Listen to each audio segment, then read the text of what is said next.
Buckle up for a wild ride. Mr. Buchanan kicks things off with a bombshell, revealing this isn't his first rodeo-questioning paternity. He's up to bat again, doubting whether Miss Timberidge's 6-month-old daughter is really his. He's got trust issues galore after past false claims, and now suspects his girlfriend has been too cozy with others, including his former best bud. Stay tuned, the drama ramps up next. Woman has claimed you are her child's father. First 2 times, DNA testing proved you were not, and you now doubt your girlfriend, Miss Timberidge's 6-month-old daughter, is yours. She is engaged in sexual affairs outside of the relationship, including with your former friend and roommate. Here comes the soap opera twist. During a seemingly normal day, a store trip turns into a showdown when Eric, Mr. Buchanan's best friend, drunkenly blurts out that he's been with Miss Timberidge. This shocking claim throws a grenade into the already fragile trust between Mr. Buchanan and his girlfriend, leading to accusations flying faster than a speeding bullet. Brace yourself. It spirals even more out of control up ahead. One day, this is like... And Eric is your... supposed best friend. Supposed best friend, so you get into a confrontation. We took Eric up to the door. He was in the back seat already drunk. I mean, why are you getting him beer? You know what I'm saying? He could have got it himself, Your Honor. You got into an argument over the beer? So you're best friends with him then, obviously, if you went in there. But anyways. You can't make this stuff up. After getting out of the clink, Mr. Buchanan finds himself at the center of a boozy betrayal. Homecoming wasn't sweet with evidence of lemon drops, a drink apparently loaded with more significance than vitamin C. These lemon drops hint at naughty escapades between Miss Timberidge and Eric, making Mr. Buchanan's head spin with betrayal. What's next? Even more jaw-dropping revelations. All right, so I walk in there. What do I see? Lemon drops. Lemon drops laid out everywhere. I ain't talking about no candy.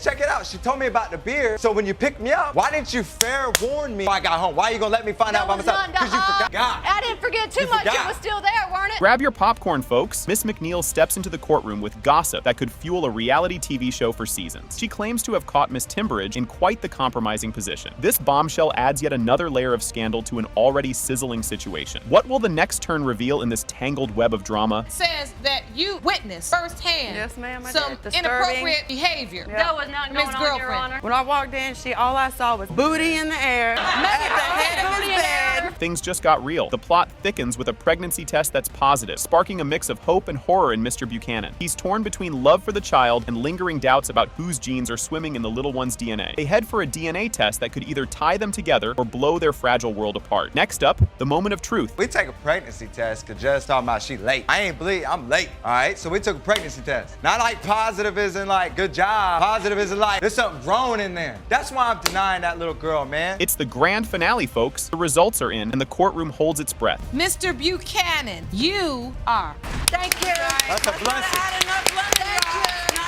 Just when you thought it was a regular day in court, Mr. Hardy swings in with full confidence, declaring he's the real father of Taylor, following a jaw-dropping revelation that another dude totally wasn't. He lays out his unshakable belief and the emotional roller coaster it's been, especially after Taylor got wind from her stepmom that there might be a paternity mix-up. Strap in, the drama ramps up from here. Mr. Hardy, you are here to prove what you have always known. You fathered the defendant's 26-year-old daughter, Taylor. You say your belief proven to be true after Taylor learned another man was not her biological dad in this courtroom. Come to me and asked me if he was her dad because she said her mother told her that he was not. How old were you then? 12, 13. Just when the audience catches their breath, bam! The court drops the bomb that Mr. Jennings is not the father, sparking a wildfire of tension. Ms. Lynn throws shade, calling Mr. Hardy a master of manipulation. While he stands his ground, claiming his fatherly role, Ms. Lynn hints at another possible dad, stirring the pot even more. You'll want to stick around. The twists get twistier. It has been determined by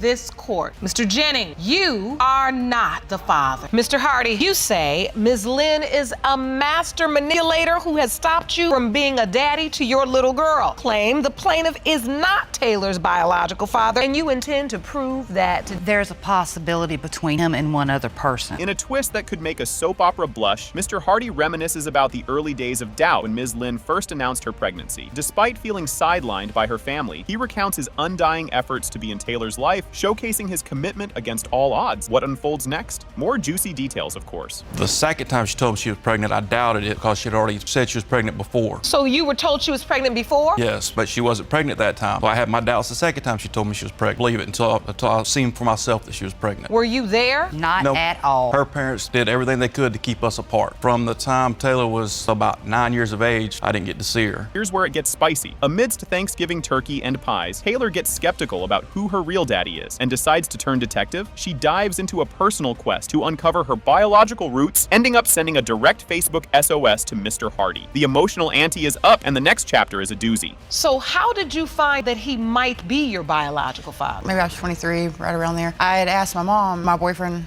had mentioned that I looked like it. She didn't want to talk about it, and she locked herself in her back room because Thanksgiving's not the time to talk about it, you know? And then so I was just like, well, I'm going to take it upon myself, get in touch with people that was her friends. Reached out to him and you Yes. submitted a message to the court. Yes. The courtroom's heating up with explosive confessions and accusations flying faster than a reality TV reunion. Each party is at the edge, grappling with the heavy implications of who knew what about Taylor's real dad. Grab your popcorn. The emotional fireworks are just getting started. At this point in time, I was led to believe that she knew I was her father and that she didn't want to So deal when with you me. got the message, you were surprised that she was even in a search. And you're a damn lie, because I have never once told you that I sat down and told her you were her father. Not once. You disagree with that, Mr. Hardy? Yes, ma'am, I do. I was kept away from her. Brandy would move place. There would be years at a time I wouldn't even know where to find her at. As if the plot needed more thickening, enter Mr. Bryant, another contender for the title of Taylor's bio dad. His arrival throws another curveball into the already muddled paternity mystery, layering on the emotional complexity like a fine dip. The saga continues, and trust me, you don't want to miss what's next. First day, you had sex with Mr. Jennings. Day 2, Mr. Hardy. Next day, day 3, your doctor had given you a 4-day window of conception. Yep. So there is another man who could very possibly be Yes. your daughter's biological father. How did you find out about him? The last time I appeared here, then I asked her what his name was, and I looked him up on Facebook. Because you don't believe Mr. Bryant. Yes, I don't think I look like him. You don't think you look like him. You know him? I've met him twice. Just when you think you figured it all out, Mr. Bryant steps up to the plate, swinging with claims that he might be Taylor's pops because, guess what? They kind of look alike. His heartfelt belief stirs up all the feels, spotlighting decades of emotional baggage. Thank you for joining us today. We are here discussing the paternity thing. This beautiful young woman, Taylor. We've been told that you are a potential biological father. Do you believe you are her biological father? Yes, ma'am. Tell the court why. Because she's got so much resemblance of my daughter. I've been believing it for 26 years. It's time to get it over with, you know? So for 26 years, you've had this in your heart. Yes, ma'am. It's just waiting to be unpacked. The DNA reveal is on the horizon, and it's going to be a blockbuster moment. It has been determined by this court. Taylor's biological father is Mr. Bryant. Yes! Yes, I told you! Fasten your seatbelts. You're not going to believe this. Mr. Webb asserts that he has never been intimate with Ms. Cole, which provokes a strong reaction from the audience. Ms. Cole and her supporters immediately dispute his claim, calling him a liar. The judge expresses surprise, highlighting how unusual it is to hear such a defense. Buckle up, because this roller coaster is just getting started. I never had sex with her, Your Honor. Well, that would rule you out. You've never had sex with her? No. Yeah, he did. She's a liar. She's crazy. We've heard a lot of defenses in this courtroom. Rarely have we ever heard that you've never had sex with her. She's absolutely crazy. This next bit is a real doozy. Ms. Cole details a specific instance, claiming that on April 11th, Mr. Webb stayed in her bed and they had intimate violence relations, which she believes led to the conception of her daughter. Mr. Webb continues to deny these claims, asserting that their relationship was purely platonic and that he never slept in her bed. A heated argument ensues, with both parties contradicting each other's stories. Hang on tight, the saga continues. And I know he stayed with me for 2 months, and he slept in my bed with me for one night, and we had sex April 11th. That's when you believe you conceived your daughter? Yeah. What's the nature of your relationship? We never had sex or anything. We were just friends. We would chill out. That was it. You were never intimate with her in any way? I never stayed in her bedroom. I stayed out on the couch. That's a lie. And on top of that, I was only there for a week and a half. Strap in for more chaos. Ms. Cole and Mr. Webb argue about the nature of his stay at her place, with Ms. Cole asserting that he lived with her for a month and a half, while Mr. Webb insists it was only for a week. The judge attempts to restore order as the argument escalates. Tensions rise as accusations fly back and forth about the nature and duration of Mr. Webb's stay. Just when you think it can't get any wilder, it does. I wasn't living there. We were hanging out for a week and a half. And on top of that, April 8th, I had moved back to Detroit. How was I there for 3 months? But why were you staying there with them for a week? You had a girlfriend. She had knew about it. We were friends. She trusts me. I'm not like that. And you called me with his friend telling me that he was there 3 weeks and you guys were having sex and blah, blah, blah. At first, I did believe that. But then I heard his story and none of it. Shut up, I am talking. Fasten your seatbelts. Here's a curveball. curveball. Mr. Webb presents a series of messages to the judge that he claims will prove his non-involvement with Ms. Cole. He describes the initial contact and the subsequent messages that escalated to accusations of paternity. The conversation in the messages revolves around the pregnancy and Ms. Cole's claims of Mr. Webb being the father. The next part is a real jaw-dropper. How this went, the first message, she messaged me saying, hey, I got an ultrasound. I said, okay, can we leave it at Tasha? It's not my baby. I'm trying to do right in my life, and this is not doing either of us any good. So just at this point, I'm thinking, I feel like she's trying to say that I'm the baby daddy, but just hinting, not actually saying. What came next? I told her, I said, I'm not trying to be mean. I just want this to end. Because I'm not a mean person. I'm not a hateful person. Next up, another whopper. Ms. Cole acknowledges there was another potential father involved around the time of conception. She explains the situation to the judge, including how the due date changes influenced her certainty about the paternity. The judge reviews a calendar submitted by Ms. Cole that outlines the timeline of her interactions with Mr. Webb and the other man. Wait until you hear what comes next. As soon as I took the pregnancy test, immediately texted him and called the other guy, and I told both of them for certain that the other guy was the dad until my due date got changed. It went from February 22nd to January 28th. That is the date you were intimate with Mr. Webb, on the 11th of April. Yeah, my conception was... The window of conception is in blue, so that's the week prior to the 11th. This will crack you up. In a dramatic revelation, Ms. Cole makes a crass remark about Mr. Webb's anatomy to assert her familiarity with him, which is met with mixed reactions from the audience. Her claim is meant to prove intimacy, but it only adds tension and ridicule to the proceedings. The judge struggles to maintain decorum as the court reacts to the inappropriate comment. Get ready for the climax. It's a hoot. She was dark up until she was born. She lightened up. Can't even. And this picture is to show what exactly? That baby don't look nothing like. So you're saying there's absolutely no resemblance? Absolutely. That baby's just straight white. I ain't white, I'm brown. Yes, he is. He's Puerto Rican and Indian. Yeah, he's brown. You see my skin color? Are you blind? You've seen his body, so you know he is Somebody get this girl brown. some glasses. We know that children come in all colors. Moving on. Mr. Webb, you are not father. Yeah. Strap in, because this one's a doozy. Mr. Pitchford Kendricks kicks off the proceedings with a bombshell, asserting that he is indeed the biological father of the defendant's 2-month-old son, Javier. He suspects that the paternity denial is simply because the mother wants to be with another man, hoping to convince him to take up the father role. This moment lays the groundwork for what promises to be a roller coaster of emotions and accusations. And trust me, you ain't seen nothing yet. Opened your case to prove are the biological father of the 2-month-old son. You claim she is denying paternity only because she wants to be with another man and needs to be the father. Yes, Your Honor. Just when you think you've heard it all, Ms. Saavedra throws a curveball by admitting to a menage a trois that included Mr. Pitchford Kendricks, but remains steadfast in her belief he is not Javier's dad. Her firm denial amidst such a tangled web of bedtime stories highlights the complicated personal entanglements at play. Buckle up, because the emotional whirlwind is just picking up speed. Ms. Saavedra, you admit you allowed 2 men into your bed at the same time, but you are convinced that Mr. Pitchford Kendricks is not Javier's biological father. Yes, Your Honor. You'll want to grab some tissues for this one. An emotional Mr. Pitchford Kendricks shares his poignant backstory of growing up without a father in Detroit, driven by a resolve to ensure his son doesn't endure the same fate. His heartfelt testimony not only tugs at the heartstrings, but also sets high personal stakes in his quest for paternity truth. And just when you think it can't get more heartfelt, the courtroom is about to turn up the heat. Well, Your Honor, I grew up in the streets of Detroit, no dad in my life, and I just want to make sure my son doesn't have to grow up. That's a beautiful basket there. You brought that for your son. You say you grew up without your father. Yes, Your Honor. Tell me what that was like growing up with your dad. It was kind of stressful being in school and seeing my classmates and stuff, having their parents come up there, both of them. Twists and turns are the flavors of the day. The plot thickens as we learn that Ms. Saavedra and the man she believes is Javier's real dad decided to spice up their rocky relationship by inviting Mr. Pitchford Kendricks into the mix. The revelation of their adventurous bedroom escapades adds layers of complexity to the paternity puzzle, proving that this is no ordinary paternity case. Hold on, because the next revelation is a real kicker. Me and the man that I believe is Javier's father, Maurice, was getting rocky. Decided to include Greg, our mix, and try and spice things up. So how often was that happen? It happened off and on for like 10 years. What? You might need a flowchart for this one. Mr. Pitchford Kendricks delves deep into the backstory, explaining how he originally connected Ms. Saavedra with his cousin, which spiraled into a decade of on and off romantic entanglements and threesomes. This tangled tale of relationships gone wild complicates the paternity question even further, painting a picture of a very complicated love web. And believe it or not, it's about to get even wilder. Well, a half cousin of mine. A half cousin. Yeah,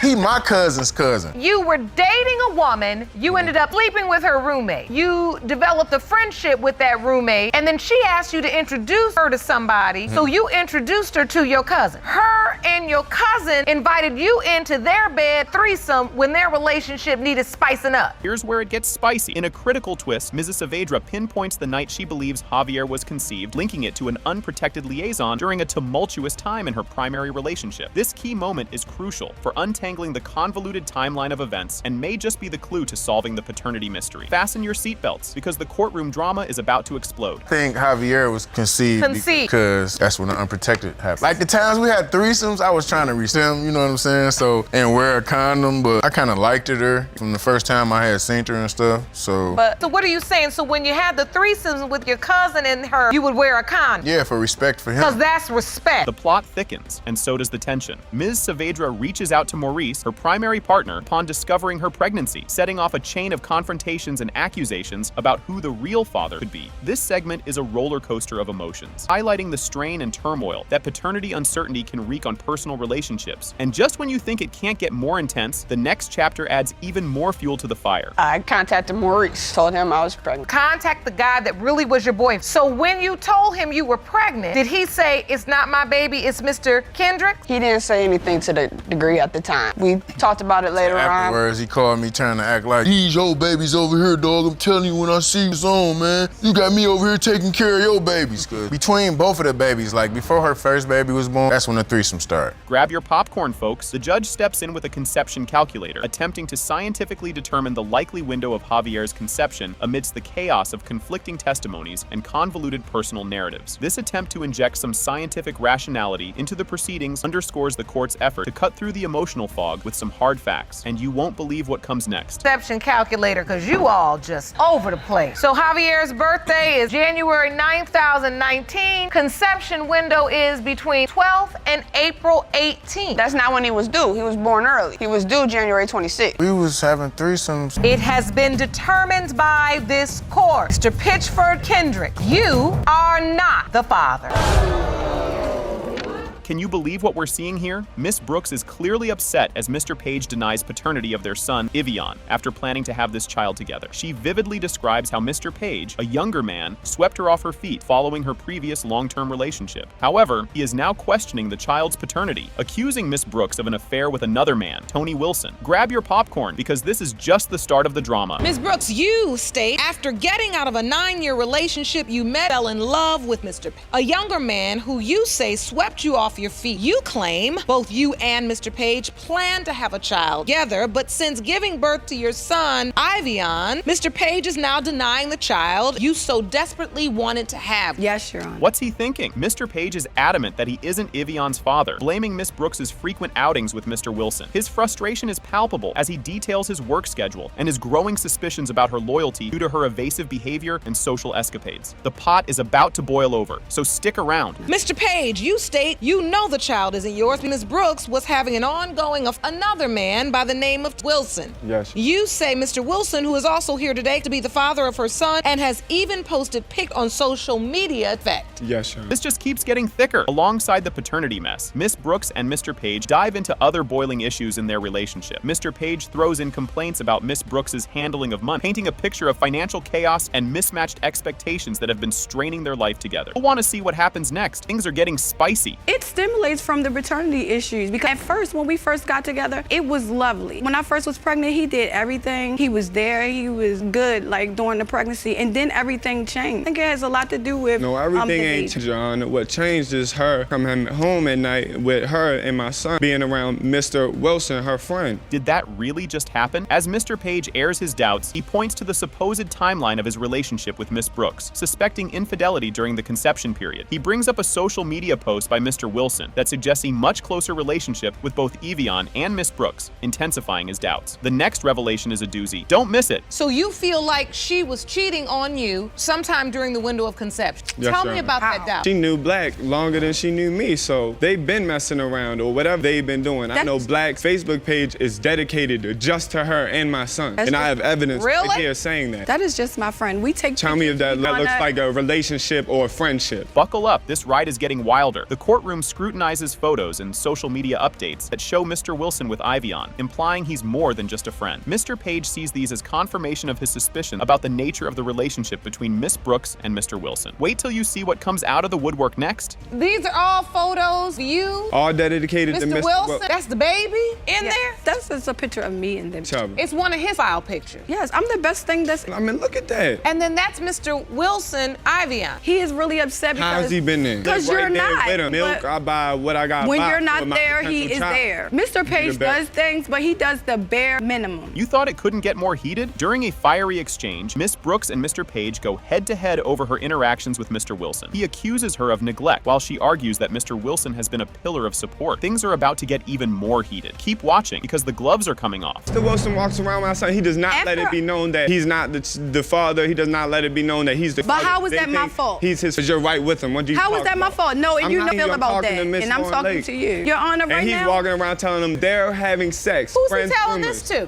Mr. Wilson does go around saying that he had sex with me. I did not know that. I recently found out. I heard it from her. Of course, because I'm upset about this. Because just when you think you've seen it all, Mr. Wilson steps up, testifying about his godfather-like relationship with Ivion and insisting he hasn't crossed any lines despite Mr. Page's accusations. His testimony could change everything. Keep your eyes peeled, because this is a pivotal moment. Please describe for the court your relationship with Ms. Brooks. Oh, we're still best friends. One of the fellas. That's my homie, except for she's female. What is your relationship like with her son? Ivion, that's my godson. I love him. On my lunch breaks, stop past Sam. I spend time with him, take him to the park. How would that be allowed? You never there. You too busy playing the game, chilling with your homeboys and friends. You won't believe this twist. The spotlight turns to Mr. Page's frequent absences and his alleged lack of involvement with Ivion. Miss Brooks accuses him of minimal participation, which he defends by citing his job demands and limited time. Climax is coming up, and it promises to shake things up significantly. Every time I go to work, my son go over his house. One night, I was calling him from my job, but once I get off, I can't get a hold of him. When I get to the house, my son is not there, she's not there, nobody's picking up the phone, I'm walking all around. So what about when you disappear for days at a time? I don't disappear, I go to work. Yes, you do. Every day when you leave out there, your phone not even on. Call while you at work. Then you would know where your son was at. You don't know. Find out at the end of the day. I just told you where my son was at. Here comes the moment of truth. It has been determined by this court. You are not the father. Told you.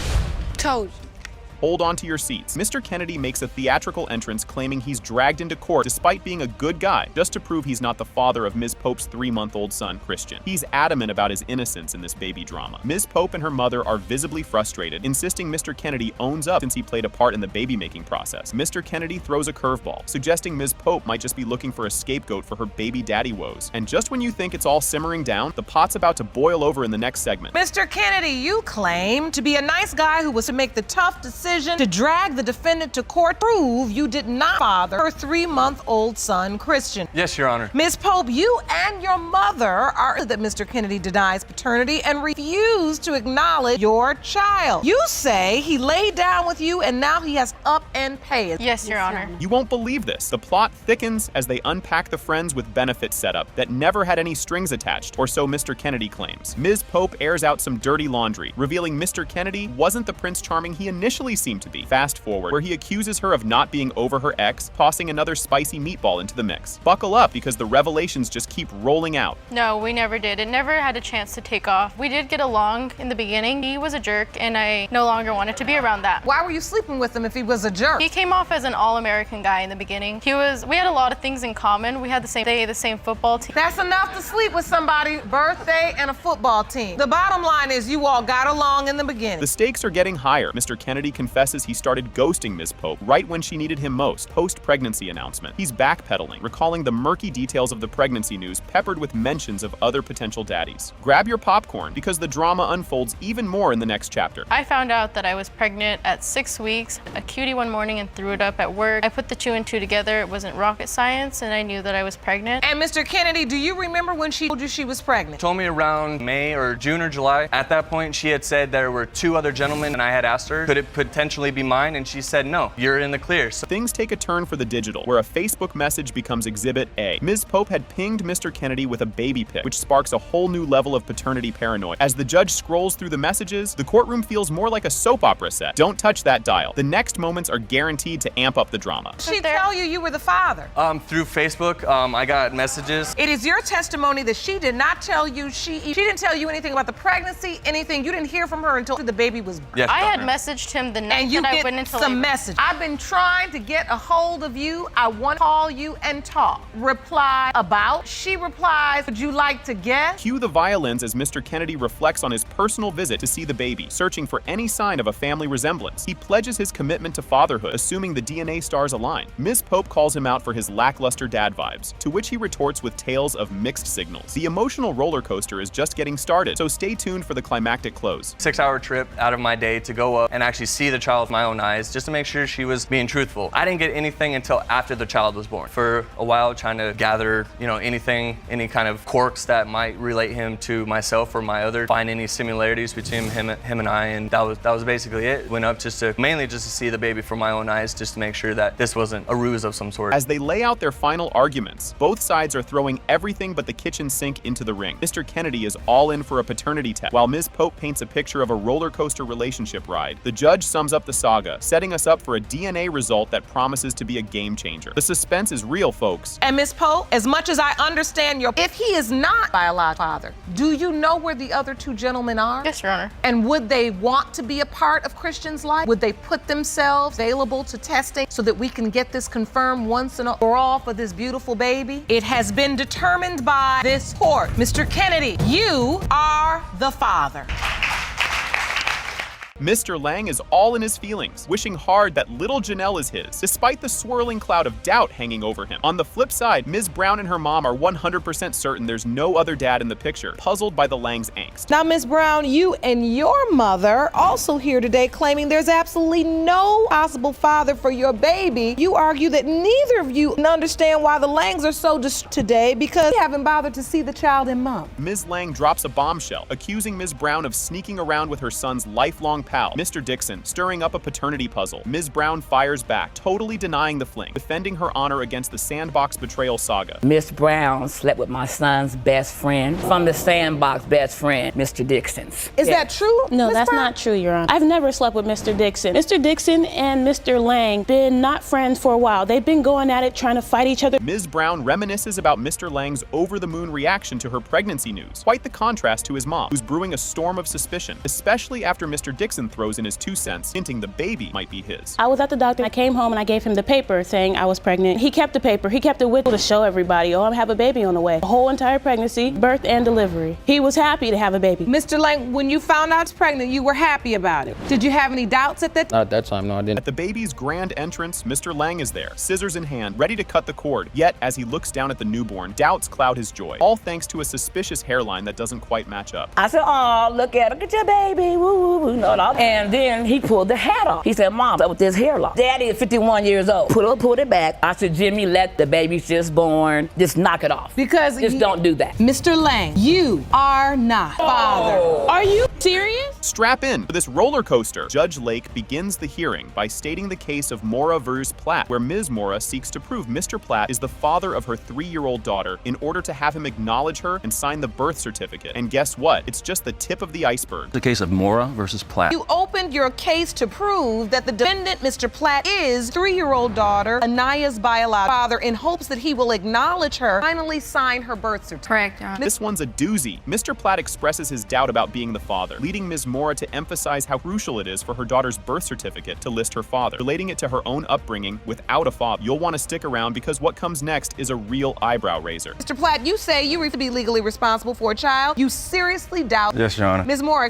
It's important to me, you know what I'm saying, my daughter's father on her birth certificate, you know what I'm saying, I've come from a broken family. My dad was never in my life, not on my birth certificate. My daughter deserves the best, you know what I'm saying, and this is why I'm here today, because I'm gonna make sure that his name is gonna be on that birth certificate. Did that just happen? Mr. Platt recounts that Ms. Mora was still living with her ex when they started dating, which led to his doubt about the paternity of the child, as their relationship began under complex circumstances. But hold on, the plot thickens even more just around the corner. Before we even met, like Sue was living with somebody else. So when you met met her and you all started talking, she was living. How did your relationship begin? A little website, you know what I'm saying? I was my ex. I explained to Mr. Dad, I was with him, I lived with him. He was like, okay, cool, we're gonna talk, whatever. He into it, you know what I'm saying? You can't make this stuff up. Ms. Mora admits to still living with her ex, even after realizing she was pregnant, which fuels Mr. Platt's doubts about paternity, particularly as she alternated between him and her ex during this period. Watch out, because the drama escalates in the next scene. I was living with him. And were you intimate with the other guy and Ms. Platt? Because we get a lot of people that come into this courtroom, they were broken up, so they couldn't get pregnant because they were broken up. That's why I have the doubt, you know what I mean? And because she would always back and forth, and then you kept going back and forth between the two men, Mr. Platt and then the ex, back and forth. At some point, you realized pregnant. Here's where it all gets tangled. Ms. Mora discusses how she informed Mr. Platt about her pregnancy and his initial acceptance, followed by the complications arising from her ex being present at the hospital during the birth, which Mr. Platt did not attend. The tension is mounting. What's coming next is even more gripping. The first 3 months, he was cool with it. He would come to my mom, and this is why I say, right after I found out, I ended up moving with my mom because he was there. Mr. Platt, you were present during the pregnancy? for like the beginning of 3 months. So now, why weren't you at the birth, Platt? It's because that he was there, present at the hospital. He was. You know what I mean? I wasn't trying. When you had the baby? Platt, I talked to Platt the day before I had my daughter, thinking that it wasn't his baby. The other guy didn't show up at 7 o'clock that night. Stayed the 3 days in the hospital with. You won't believe this twist. Despite his involvement during the pregnancy and after the birth, Mr. Platt continues to doubt his paternity, influenced by Ms. Mora's ongoing interactions with her ex, which complicates their relationship and his role in the child's life. But wait, there's more drama ahead that will definitely catch your attention. I don't understand that she's saying still to this day he is. She said that, oh, he's not supposed to have no ties. Because so I don't you've been talk lying to to me then. No, he wasn't willing to step up and take that place. I stepped up for the past year and a half and still letting the dude see him. That doesn't make any sense. No, and I've been doing rent You and say for working. the past year and a half, she's 3. Oh, the intrigue. Ms. Mora attempts to prove Mr. Platt's paternity with photos comparing features of their child to Mr. Platt, but his uncertainty remains, leading to a discussion about the genetic possibilities of paternity influenced by prior miscarriages with another partner. As we move forward, the stakes get even higher. And I have pictures, you know, sometimes in the beginning I had to look like. What are those pictures? In the beginning, like I was doing a comparison, like she has my nose. Step up to the monitor and describe what you are looking at.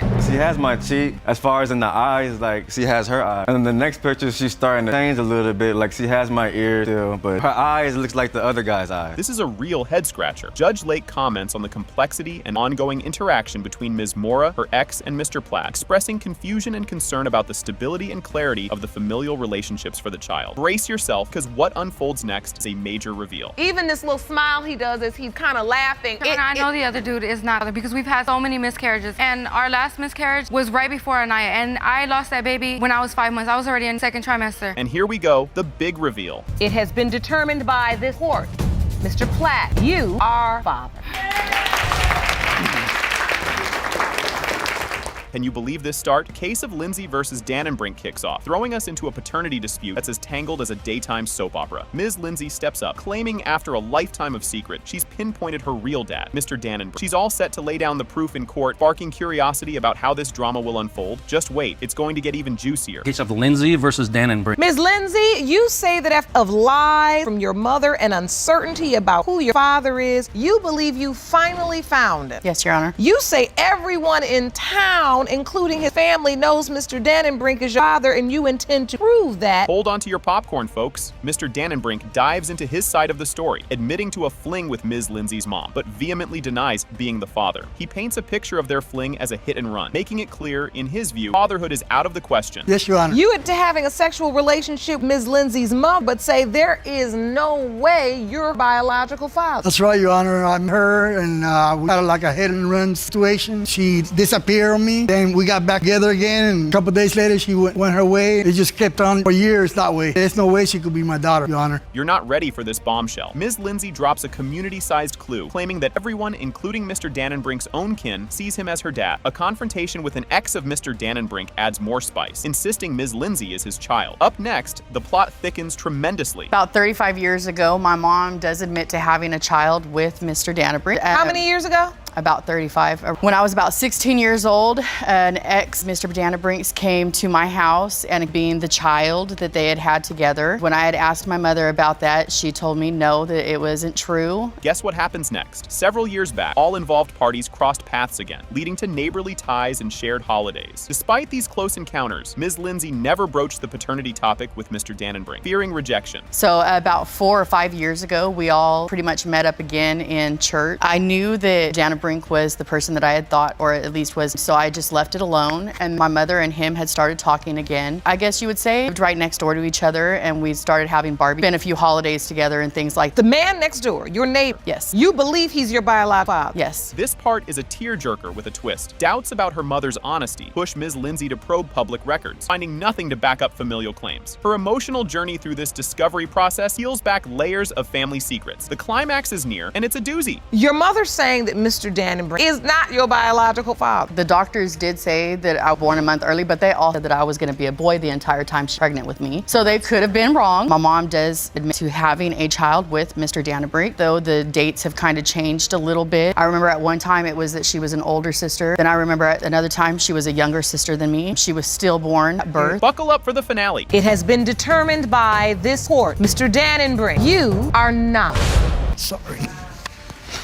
Here we go. The case of Davies versus Hunter kicks off with a bang. Ms. Davies accuses Mr. Hunter, after 5 years together and a planned wedding, of calling it quits due to rumors and denying paternity of their son Jaden. She's in court to set the record straight and prove he's the father. Grab your popcorn, because this drama is just getting started. This is the case of Davies versus Hunter. You say that after being with Mr. Hunter for 5 years, he's now given into lies and rumors about your past, scrapped your wedding plans, and is now denying your son Jaden. Yes, Your Honor. Can you handle this twist? Mr. Hunter admits he has serious doubts about being Jaden's dad, citing Ms. Davies' sketchy past and even claiming he caught her cheating red-handed. He's adamant about needing proof of paternity before they can even think about fixing their relationship. Trust me, you'll want to stick around for what comes next. Mr. Hunter, you say you've never fully accepted that Jaden is son because Ms. Davies has a questionable past. Fact, you say you believe you even caught her in the act of cheating on you. Yes, Your Honor. Oh, the plot thickens. Both sides throw some dirty laundry in the air, admitting they've cheated due to mutual suspicions fueled by shady texts and calls found on each other's phones. The audience gasps when Ms. Davies says she entertained other men as revenge for Mr. Hunter's escapades. And guess what? There's more tea coming right up. Well, Your Honor, we met 5.5 years ago through a mutual friend. I would say we were happy we first got together. Then I started finding text messages, phone calls from other females. So at the point of the relationship, Your Honor, I no longer trusted him. Well, I found messages from in her phone too. Same thing. So that's why I started doing the things I was doing. Hold on to your seats. The stakes skyrocket as Ms. Davies spills about unprotected liaisons with another man while she was still with Mr. Hunter, throwing Jaden's paternity into doubt. She clings to the hope that Mr. Hunter is the dad, despite the tangled web of lies. You won't believe the bombshells dropping next. Well, once I briefly had a relationship with a guy. We were sexually together a few times. Did you use Why protection? she was with me? A couple times we did not, Your Honor. That's pretty much why we're here. You find out you're pregnant. He was denying my son from the gate. I found messages, I know you were other guys, so are you sure this is my son? I said, yes, I'm sure this is your son. This gets messier by the minute. Mr. Hunter dives deeper into his doubts, rattling off rumors and first-hand sightings of Ms. Davies' sketchy escapades, including times she supposedly hopped in and out of cars with other dudes. The plot is thickening fast, so don't go anywhere. People tell me that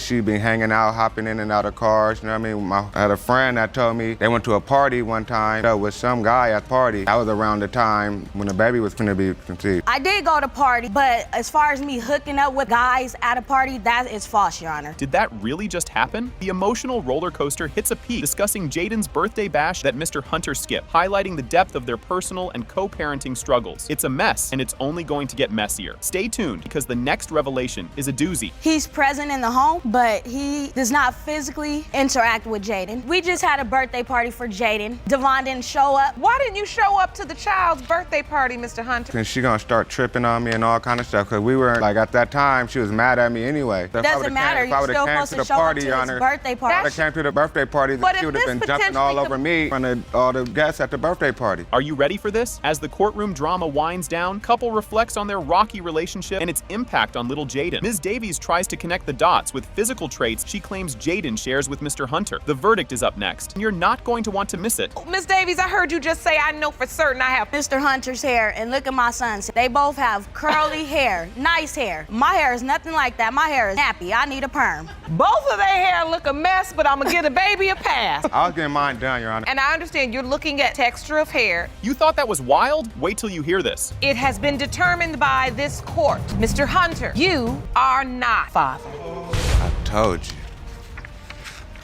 Brace yourselves, folks. The case is introduced, involving Mr. and Mrs. Knowles and Mr. Lindsley in a paternity dispute. The Knowles assert that Mr. Lindsley is not the father of the 3-month-old son, Tyler Jr., and accuse him of disrupting their family life. The room is buzzing. You won't believe what's coming up next. Mr. and Mrs. Knowles previously appeared in court with the defendant for a paternity case involving another child. You're back today because this love triangle has led you to yet another paternity dispute. Mr. and Ms. Knowles, you say you need to prove to Mr. Lindsay that he is not father of your 3-month-old son, Tyler Jr., and believe he's claiming paternity to bust up your happy family. Well, this is a curveball. Mr. Lindsley claims Mrs. Knowles was simultaneously involved with him and her husband. He is convinced that he is the father of her child and expresses his intention to seek custody. The moment is intensified by Mrs. Knowles revealing her pregnancy situation in a hospital room, attended by both men. Just when you think it can't get any more intense, the next clip proves you wrong. Mrs. Knowles doesn't want to admit she was with you, her husband, during the same time, and once you're proven to be her child's father, you will fight for custody. Yes, Your Honor. When you found out you were pregnant, who did you tell? Me. Him. Me. He was in the hospital with. I was in the hospital room. When I said, who did you tell? When I found out you were pregnant, I heard 2 me. No, I told Mr. Knowles because he was in the room with me. Are you ready for this? Mr. Lindsley provides a calendar as evidence, claiming Mrs. Knowles was living with him during the conception period, despite her claims of reconciliation with her husband in March. This revelation brings confusion about the exact timeline of Mrs. Knowles' living situation. The plot thickens. Hold on to your seats for what happens next. What I have calculated up and with the evidence that I have here, she was either sleeping with both of us or sleeping with me, living at my house during the time that she would have conceded. She claims that she was back with Mr. Knowles around the 22nd of March, and she actually didn't move out of my house closer to the end of April. Here comes a twist. Mrs. Knowles attempts to clarify her living arrangements, presenting photos as proof of her presence in her family home in March. Mr. Lindsley disputes this, maintaining that she lived with him until April. This dispute over timelines continues to complicate the paternity question. Strap in. The roller coaster isn't over yet. Your Honor, no, that's not right. We pictures of me and my other kids and Mr. Knowles in our house. On my Facebook page, I took a picture of me and my oldest on our couch on March 22nd. There's no way. Issue is that doesn't mean But she wasn't still intimate with Mr. Lindsley in April. Didn't see that coming. The discussion shifts towards personal belongings and living situations post-breakup. Mr. Knowles interjects about picking up Mrs. Knowles' belongings from a different location, contradicting Mr. Lindsley's claims that she stayed with him longer. Just wait. The next moment takes it up a notch. all of her stuff was at a different house, not Mr. Lindsley's. Because she destroyed my house as she moved her stuff out. That's another story. She wasn't even really staying with Mr. Lindsley at the time. She was staying with a friend of hers. So then that means that she wouldn't have even been staying with you until the closer beginning of May. Me and Mr. Lindsley actually separated in the middle of March. This is getting real. Mr. Knowles passionately asserts his belief that he is the biological father of the child, citing physical resemblances. The emotional stakes are high as he expresses his desire to resolve the paternity issue and eliminate the ongoing conflict with Mr. Lindsley. Get ready, because what's next will surely surprise you. Tearing us apart because that little boy right there, I know he's mine. Anybody can tell you he's my child. He's got my eyes, he's got my hair, he's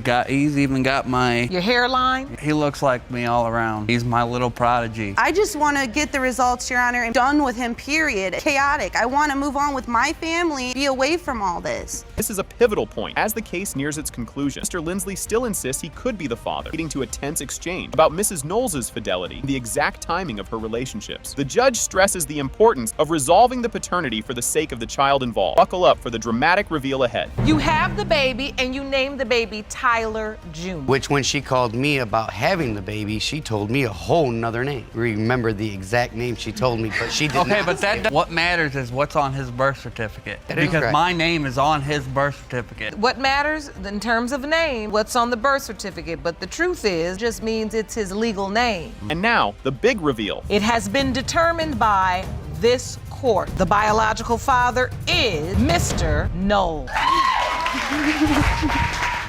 Can you believe this opener? At the beginning of the episode, Mr. Harvey steps up and claims he is not the father of Ms. Jett's child, demanding a whopping $496.50 back for baby supplies he bought under duress. He argues these expenses were unfairly demanded by Ms. Jett, who in turn throws a curveball by asking for a paternity test to prove Mr. Harvey's paternity. Buckle up, the ride's just starting. Mr. Harvey, you are asked court to award you $496.52 for baby supplies you say the defendant, Ms. Jett, demanded for a child child you adamantly deny is yours. Yes, Your Honor. Talk about a plot twist right out of the gate. Mr. Harvey spills the beans on how he met Ms. Jett through a dating site, and bam, she was pregnant practically before the second date. They shacked up almost immediately, yet Ms. Jett swears the baby making happened a tad later than Mr. Harvey recalls. Just when you thought you'd heard it all. Ms. Jett is over the moon when she shares the big news of her pregnancy with Mr. Harvey, who's initially thrilled, thinking he's about to be a dad. However, paradise lost. She jets back to Orlando, citing Mr. Harvey's wandering ways as the deal breaker. Trust me, what's coming next will knock your socks off. Courtroom drama intensifies. Mr. Harvey, armed with receipts, stands his ground, proving he didn't just shop for baby supplies. He practically filled a nursery at Ms. Jett's insistence, but Ms. Jett counters, claiming the shopping list wasn't fully checked off. The judge dives into the receipts with the focus of a detective. Fasten your seatbelts. It's about to get bumpier.